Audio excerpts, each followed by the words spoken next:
if you think of all of us being on a train and that train has, 100 stops ahead of it, every one of us is going to get off at one of those stops, whether it's, you're 18 and you're in a car accident, you get off at stop 18, or you're 39 and you get an illness, you get off at stop 39, or whether you're 99, you have a long life and you die of old age, you get off at stop 99. Everyone's getting off that train of life at one of those stops.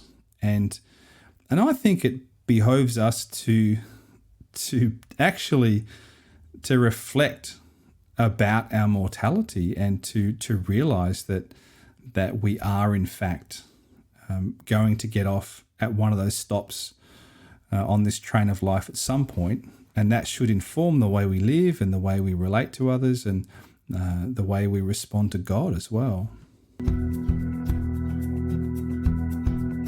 Welcome back to Reasons of the Heart, an exploration of cultural, social, and spiritual questions and moments in the light of the Christian faith.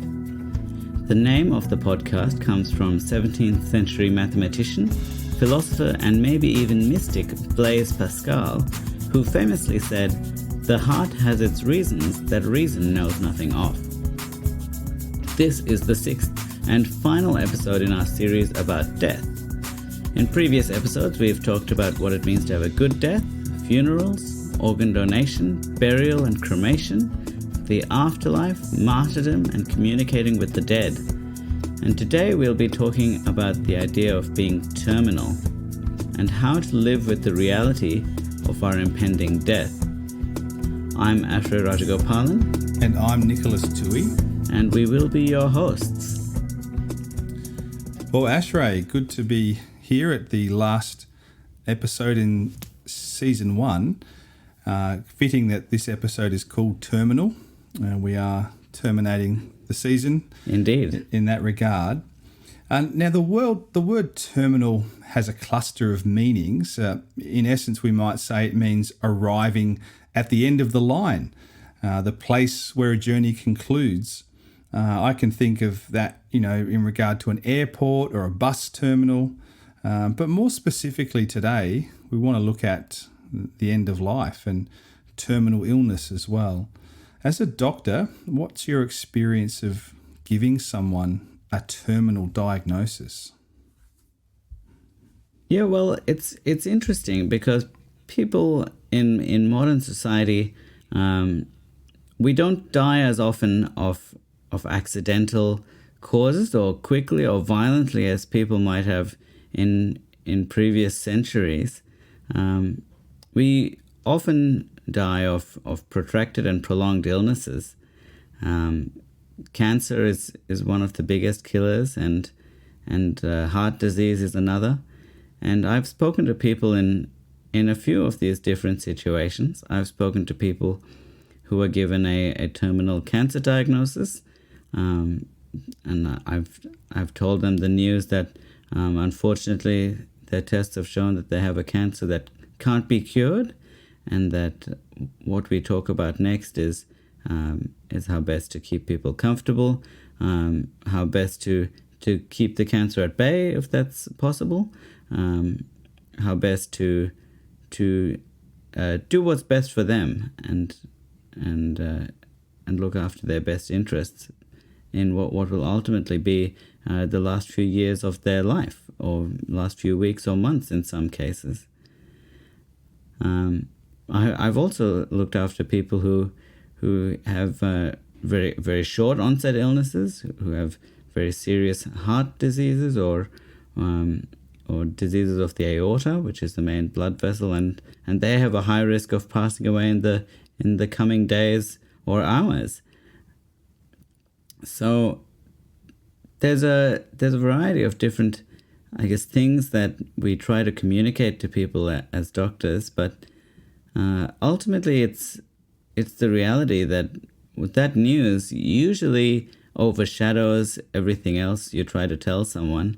Once you tell someone that they're going to die, or that what they have is a very serious illness, or that ultimately they have a cancer that can't be cured, our experience is that usually all they'll take in. So there's a lot that needs to be considered, and it's a long process sometimes of explaining the full implications of that news, and it's usually something over a number of consultations with different people to give someone, I guess, the full picture of what it means for them. Ashray, how well prepared and trained do you think you were as a medical student to be able to sit in a room with another person who likely you barely know and to deliver to them perhaps the most significant and life-changing, literally, words that they're ever going to hear? I guess there's different levels of prepared, and certainly we were taught how to break bad news to people and what are some techniques, and the best setting, like you want to sit people down privately, you want to see if they have a friend or a family or a support person who can sit with them and help them. Ultimately, though, I don't think you can be fully prepared by that sort of knowledge or that sort of teaching. There's an experiential part that you need, and I also think that there's really a philosophical part as well, because you can learn about how to do something, but you really need to consider as well why you do something if you want to do it really well, I think. And part of that is about, I guess, the goals of medicine as a whole, or as an enterprise even. Largely as doctors, our whole job is to keep people alive, to keep them healthy, and it's a bit of a shift. And I think maybe that makes some people uncomfortable, or it makes it difficult sometimes to be able to say, no, we're not actually just about treating disease, we're actually about helping people. And for this person, it might not be in their best interest to have further treatment. And so I guess part of those conversations is actually really about the person and what they want and what is best for them. And it's something that they need to benefit from your knowledge and your expertise as a doctor, although even in that case, it's very difficult to predict specifics. And when we quote people a life expectancy, often we have to be as vague as weeks to months or months to years, and it's hard to say 6 months, 9 months, 12 months, because it's so variable. Yeah, that's right. And people are likely looking for as much certainty as they can at that point. It might, of course, be hard to give them that certainty. What about, Ashray, as a person of faith and a doctor, how does that inform you, and how does your faith assist you and support you in that time of bringing the news to someone that they have an illness which is, most likely going to shorten their life and hasten their death? I think the most important way that it affects me, Nick, is that it's really the foundation of my belief that every individual person has a lot of value, and that I think sometimes in our society, maybe there are parts of a society where we don't really value the elderly or the sick, or people who can't contribute, or people who don't have all of their mental faculties. And I think all of that is really, it's really upturned by this idea that every person is valuable, and I believe made in the image of God, and that they have an inherent dignity and a worth that can't be taken away by their situation or their conditions.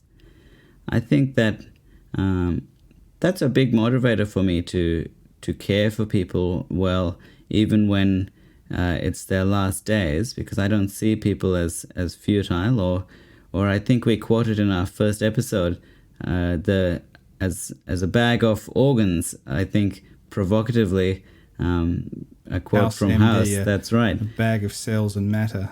I don't think any doctor really sees people like that, but for me, this is really the reason why, is that the person has such profound worth that it's really important to help them and to serve them as best as I can. That is not about my agenda. It's about serving the person.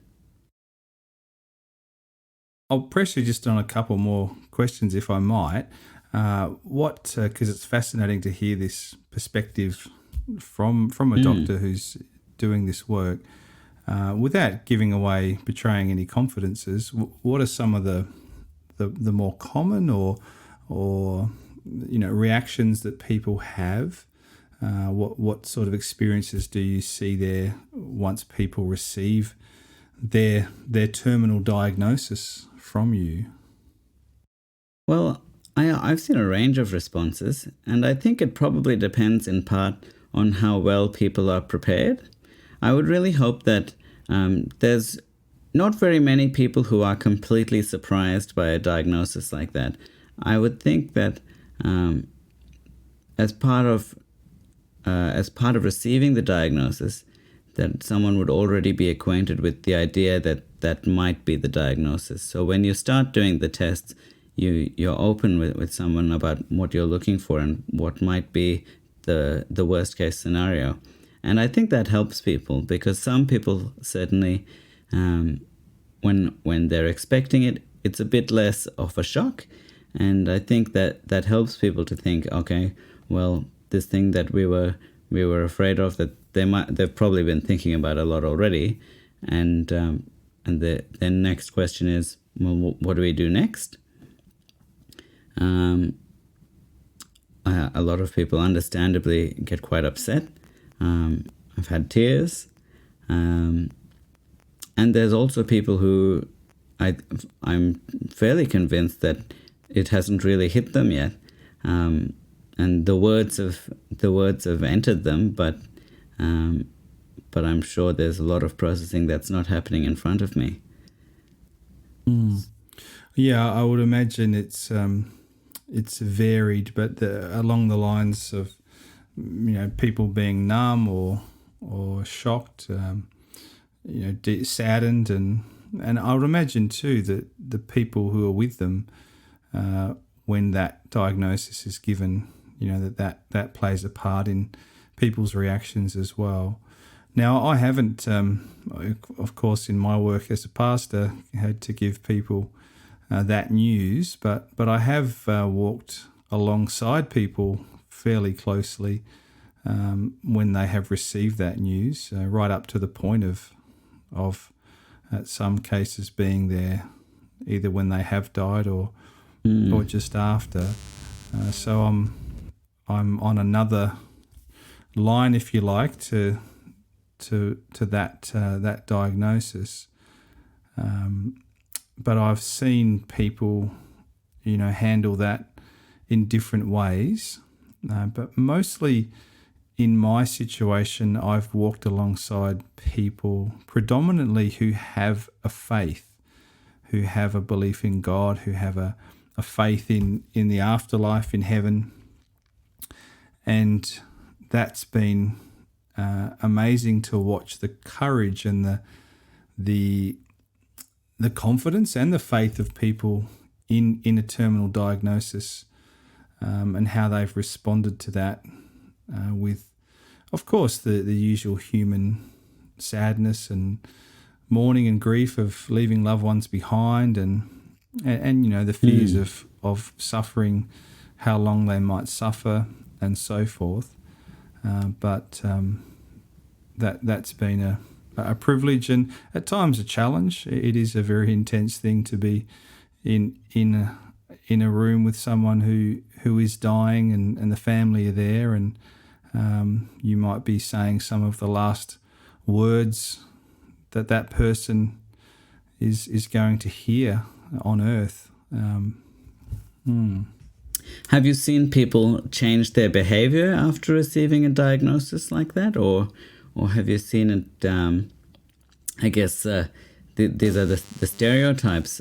Have you seen any deathbed confessions or? Yes, I have, similar? Ashray. I have. I think people are changed with a diagnosis like that, and probably I should say, to your point about, particularly in Western societies in recent decades, where we are more likely perhaps to die of longer term illnesses. The one upside, if you like, of it's not being hit by a bus, but having a longer illness is you get to say goodbye to people, you get to put things in order, you get to say the things you want to say to people. I remember one specific situation where someone who pretty much had been an atheist for some time, and most of their life really, and I'd known them for some years, and I was involved. I ended up doing their funeral, and was there. They had mesothelioma, cancer of the lungs, I think, with asbestos, and that person did have a deathbed conversion. I think a week or two before he died, I was with him and read scripture and talked to him about God and the claims of Jesus, and over a period of an hour, maybe even a couple of hours, actually my wife Amanda was with me because she knew him as well. He came to a place of confession and wanting to. He felt sorry for many things in his life, and he allowed us to lead him in prayer, and he had quite a dramatic deathbed conversion. And he opened his heart to God, and he was a changed man in that last couple of weeks. And his wife called us a day or two later, and the first thing she said to my wife Amanda was, "What did you do to my husband?" And Amanda said, "What do you mean?" She said, "Well, he's completely changed, and for the first time in 20, 30 years, he's told me how much he loves me and how much I mean to him, and I believe he died at peace with God."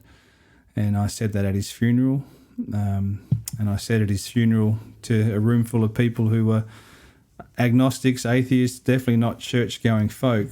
I said that Jesus didn't come for the saints and the pure. He came for those who have skeletons in their closets and who are broken, and all you have to do is open the door of your heart, and he will come in if you will welcome him. And that's what I saw happen to this man. It was quite beautiful in the midst of death. I can imagine. And I guess the question then is, of course, what about for those of us who haven't been given a terminal diagnosis, but we're still all terminal? We may not know when or why or where, but we all will die one day. Do you think that that there are lessons that should be taken from the terminally ill?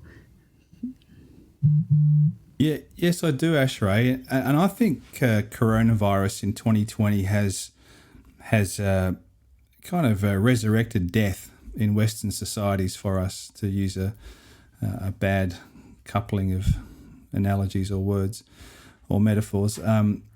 Death has become front and centre. We have daily death counts. When do you ever remember? I don't remember a daily death count every day. It comes out every nation at the moment. You can go to the websites. It's a daily case and death count. So we're certainly become more aware of death, and I think we said this in an earlier podcast that in one sense our society is obsessed with death culturally in many serial killer TV series and violent, deathly movies. We're kind of obsessed by death, but it's almost symbolic and it's almost a metaphor.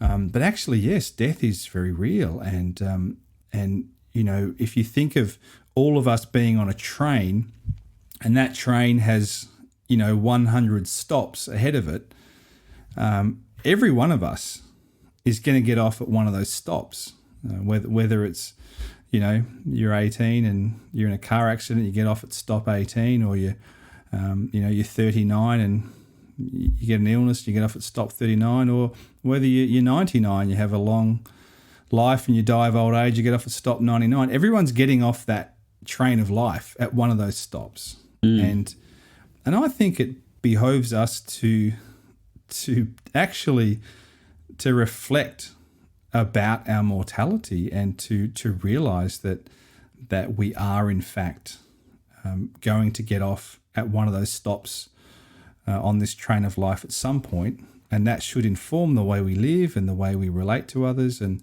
the way we respond to God as well. What about YOLO? You only live once. Do you think that's a motto for people to keep in mind in view of their limited time on Earth? Yeah, I must say I need to do more work on some of these groovy acronyms. I don't even know what IMAO is. What's that one? I think it's LMAO. LMAO. Yeah, what's that? It's laughing my bottom off. Oh, I see. All right. Well, see, anyway, so I did know YOLO, you only live once, FOMO, fear of missing out. I think that's true in one sense because, but on another level, the idea of terminal or aterminal is an interesting one for me philosophically, perhaps, because an airport terminal is a place of departure and a place, but it's also a place of arrival. An airport can be a final destination point for you. You're coming from somewhere to your destination, your terminal, and you terminate your journey there. But actually, it's also a port of other journeys beginning, isn't it? And I think in that sense, death in a biblical framework is the end of the earthly journey. It's terminal. For the physical being, the human being, it's terminal. But does the journey end there? Is there further travel once, YOLO, you only live once. Once your physical life is ended, it's terminated. Are there other possibilities there of further journeying? And for myself as a Christian, that is definitely the case, that we are appointed to die once, but we have a life in some form that goes on beyond physical death. And let's just put it out there that the Bible gives us two pathways once we die. Everyone is appointed to die once. There's no reincarnation in the Bible. You die, you remain the person you are. Your essential identity and essence is who you are.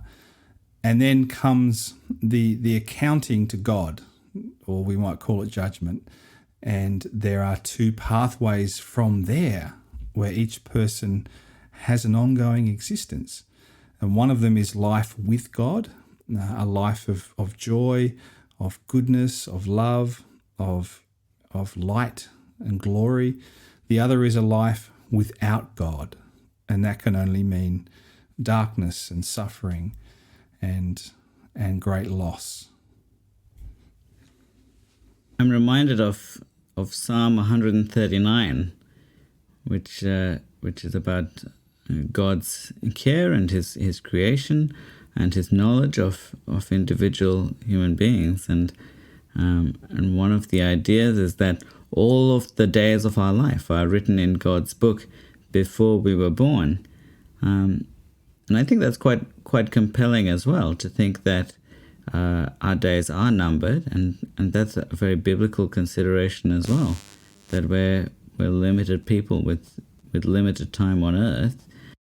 It really means that each day of our lives, I guess there's two elements for it. One element is we only have so many days to do what we want to do, or what we can do, But the other element, which I think comes out in this psalm, is that God also has his hand on every day of our lives. And that I think this is very clear as well, as that God cares for us, and he has control over when we live and when we die. And so if you're a Christian, if you trust in God, then you can rest in the peace that the moment of your passing is something that's determined by him. And not only that, but as you say, Nick, it's a terminal, but it's the start of something new, when you can be with God forever in a different sense, in a closer sense. Yeah, and that's why in the Bible, the New Testament particularly, death is seen as an enemy. It's talked about as an enemy, as a hostile intruder, and the biblical narrative is that we were never created and intended to taste death. That death came into the created order through human rebellion and sin against the Creator. And that's how death came in, as a foreign enemy. And the last enemy in the Bible to be overcome is death. You know, death is cast down, and death itself is cast into judgment and removed. And God, you know, unites his people, his kingdom, you know, heaven and earth in a sense, you know, reunited without death. And so that's the picture we have here. And in a sense, you know, I've never heard of anyone, and I'm sure you probably haven't either, Ashray, but, you know, people don't rejoice when they are given a terminal diagnosis. People don't go out celebrating. People are troubled by it. You know, I've done so many funerals, you know, people don't celebrate and dance and sing at funerals. The experience of death is one that causes us sadness. It causes us fear. It causes us anxiety. It causes us grief and pain and loss. And I often say this at funerals, we were never meant to taste this. We were never meant to know this experience. And it's painful and it hurts. And I went through that with my own mum, who was, you know, I was sitting at home in Melbourne, 1997. I think it was around August, and it was the day that Princess Diana died, and I got a phone call that night, and it was my dad in Adelaide saying my mum had been diagnosed with an inoperable brain tumour, and 9 months later she died. And that, you know, that shook my world, and receiving that call, and it turned my world upside down, and it brought great pain and loss and grief. And over the next 9 months, you know, my sister and I watched our mum, in fact, suffer a number of deaths, depending on an illness a person has. But mum suffered the death of her looks. She was an attractive, vivacious person with, you know, long, curly black hair, and, you know, she lost her hair, and her appearance changed as she got treatment. She lost her mobility, then she lost her speech, and then, you know, she lost her life. And that, you know, that upside, I said that there was time there to be able to talk and share and say the things we wanted to say and pray for my mum. But it was the last time I said goodbye, when I left her hospice room when she was in palliative care, to come back to Melbourne, and I knew that was the last time I'd ever see her. And it was, we're not meant to know that pain and that separation, but we do. And the Christian gospel, the Christian story is ultimately the story of the triumph of life over death. At the heart of our faith is the resurrection of Jesus, that he died, he was buried, but God raised him to life, and he offers us that new life, death doesn't have to have that final sort of sentence over us anymore because of what Jesus has done to bring us back to God. And that's the good news that I'm involved in as a pastor, in wanting to share and to speak about. And it makes a lot of sense at a funeral when you get up and say the words of Jesus, I am the resurrection and the life. Those who believe in me, though they die, they will live. And those words, I think, come from the account of Lazarus' right. death and resurrection in John 11.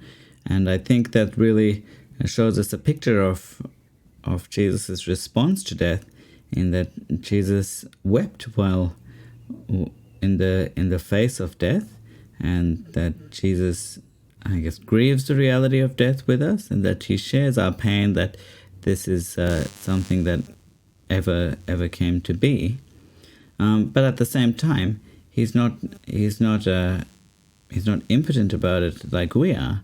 He's not powerless to stop it. He is powerful, and he, in the strangest way imaginable, he defeated death by submitting to death.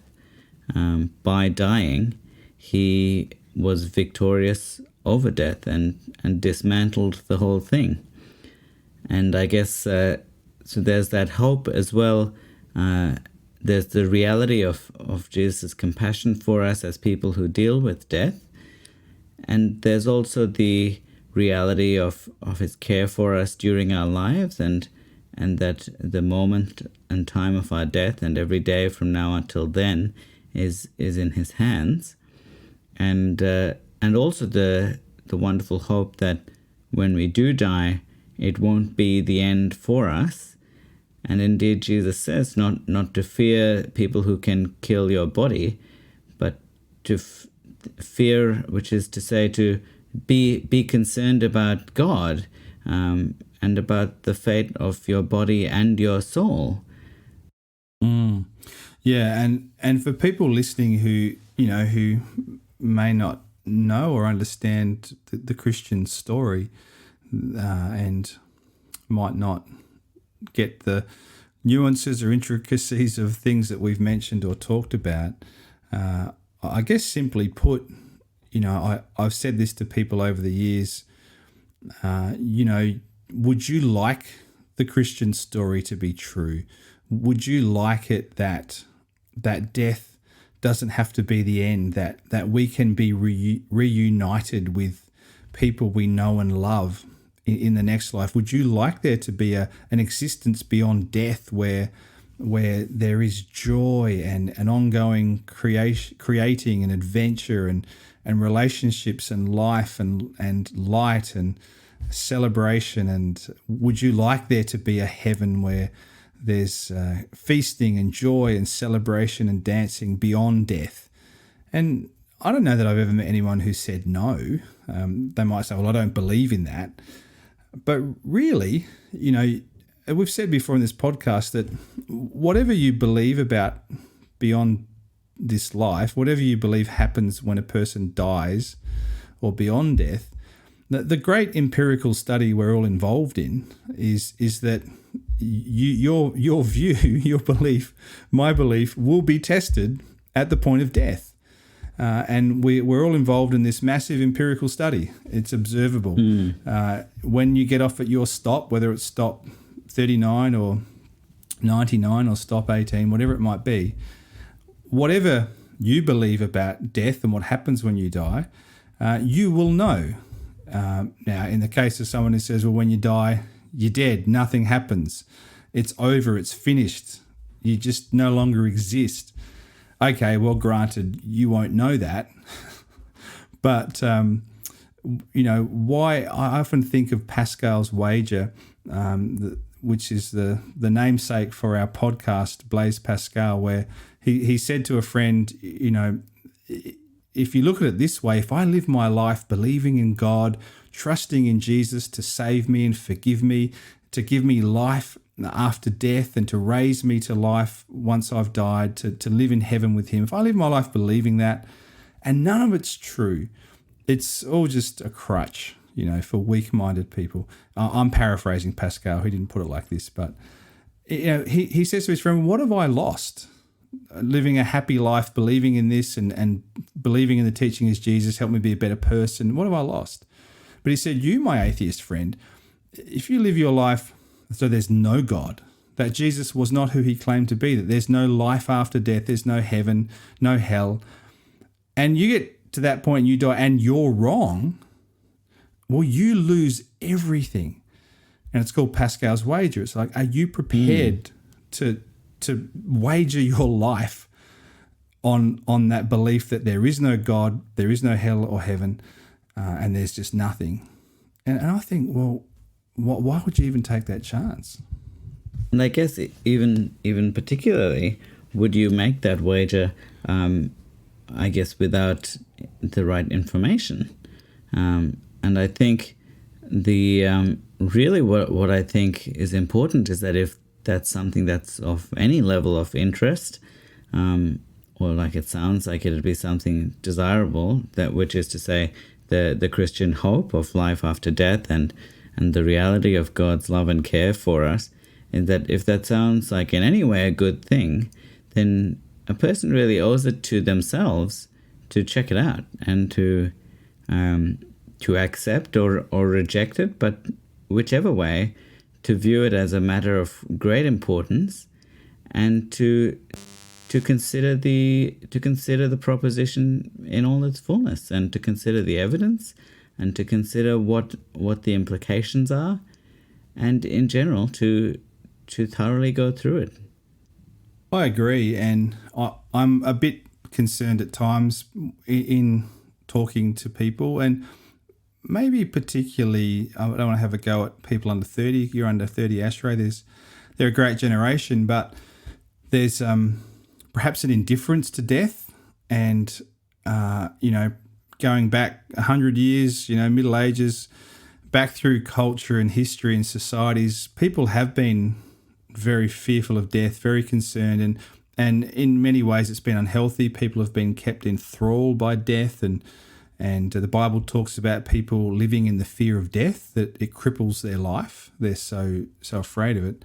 And so we don't want to be obsessively fearful, but on the other hand, we don't want to be, completely nonchalant either and just dismiss it as though, whatever, just, you only live once, do what you want to do, be what you want to be. And I was interested in something I read a few years ago by the Nobel Prize-winning Czech poet Czesław Miłosz, and he talked about the idea of Marx's notion that religion was the opiate of the peoples. It was kind of what helped dull and deaden their anxieties and concerns, and it was basically a drug that had no basis in reality. But he said this, and now we are witnessing a transformation. A true opium for the people is a belief in nothingness after death. The huge solace of thinking that for our betrayals, our greed, our cowardice, murders, that we are not going to be judged. And he goes on to say, all the great religions, Christianity, Buddhism, Judaism, Islam, have a vision of man as judged after death. All religions recognize that our deeds are imperishable. And he raises this prospect that actually the true opium of the peoples today is a belief in nothingness after death. What do you think of that, Ashray? I agree. I think it has. It also places a lot of. It's a freeing thing to believe that you'll live with God after you die, but I think it's also a weighty thing. I guess the best example, I'll give a quote actually. This is a quote that John Piper talks about hanging in his childhood home, that he would see this every day, and it's from a poem by Mr. C.T. Studd. This is the line: "Only one life, 'twill soon be past. Only what's done for Christ will last." And whether or not you hold to that, to that view that I guess what life after death tells you is that there are some things that'll die with you, and that some things that you'll take with you. And certainly no one's going to take their money with them, even though the Egyptian pharaohs tried. They tried being buried with their money. And the grave robbers, centuries later, were very thankful for that Indeed. false belief in the afterlife that they had, weren't they? Indeed. No one takes their money with them. No one takes their titles with them, or their metaphorical crowns, or even their real crowns, I guess. But ultimately, what people take with them, I believe, is people take with them their character. People take with them their integrity, which they've built, their faith, their hope, their love. And that's what the Bible tells us, is that we should, in the light of our death and upcoming life, we shouldn't seek things that'll pass away or that'll be destroyed. And certainly, if I were to be, prime minister, king, president, wealthy, famous, none of those things would go with me. But if I were to be a kind, caring, faithful person, someone who was humble and self-sacrificial, someone who put others' needs and wants above my own, that's something that would go with me in my character, and that would be useful and part of what Christ is going to bring to completion after I'm dead. And I guess that's the call on people, is that if this is real, this life after death, you have to think about how you're going to live in the light of that. And it really means that I can't waste away my days under the anesthetic of entertainment. I can't waste away my days seeking things that'll be here today, gone tomorrow. Yeah, and that's what Jesus talked about, Ashtray, wasn't it, when he talked about, store up for yourself treasure in heaven. This idea, this teaching that what we do on earth matters, and in fact we can live in a way on earth that actually stores up an inheritance, a life for us beyond this, where we're living with the heavenly kingdom in mind. And I wouldn't want people to hear that what we're saying is, the idea of heaven or judgment is to force us to not do bad things on earth.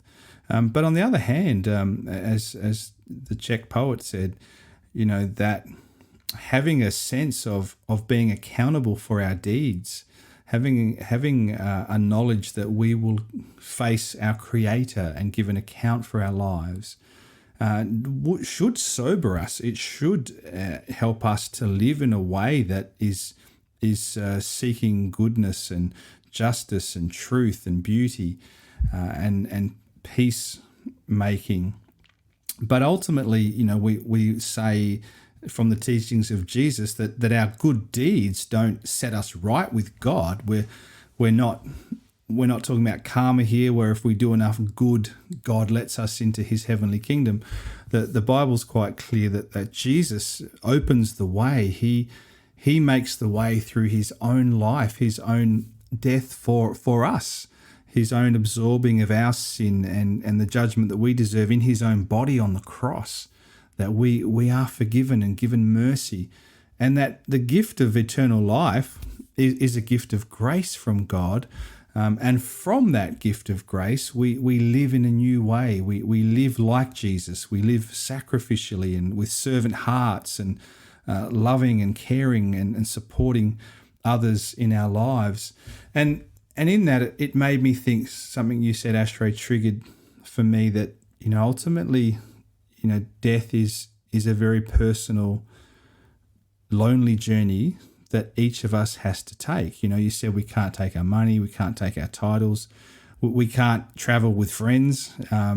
Each of us has to get off at that station, but on our own. And we might have people around us, and that's what we do in palliative care. And many Christian orders and ministries over many centuries have made it a priority. In fact, Mother Teresa's whole ministry, I think, began by picking up a dying elderly man in the streets of Calcutta who was riddled with all sorts of disease and had been left to die. And that sense of no one should be left to die alone, and they care for them and provide them comfort and prayer and love as they die.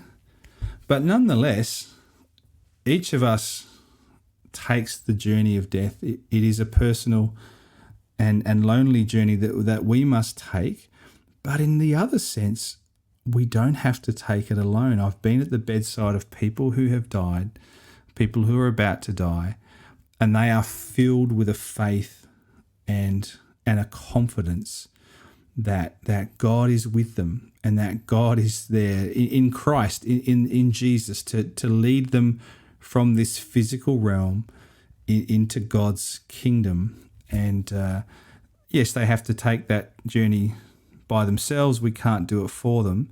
But the Christian hope is also that Jesus said, I am with you always, even until the end of this age and even until the end of our lives.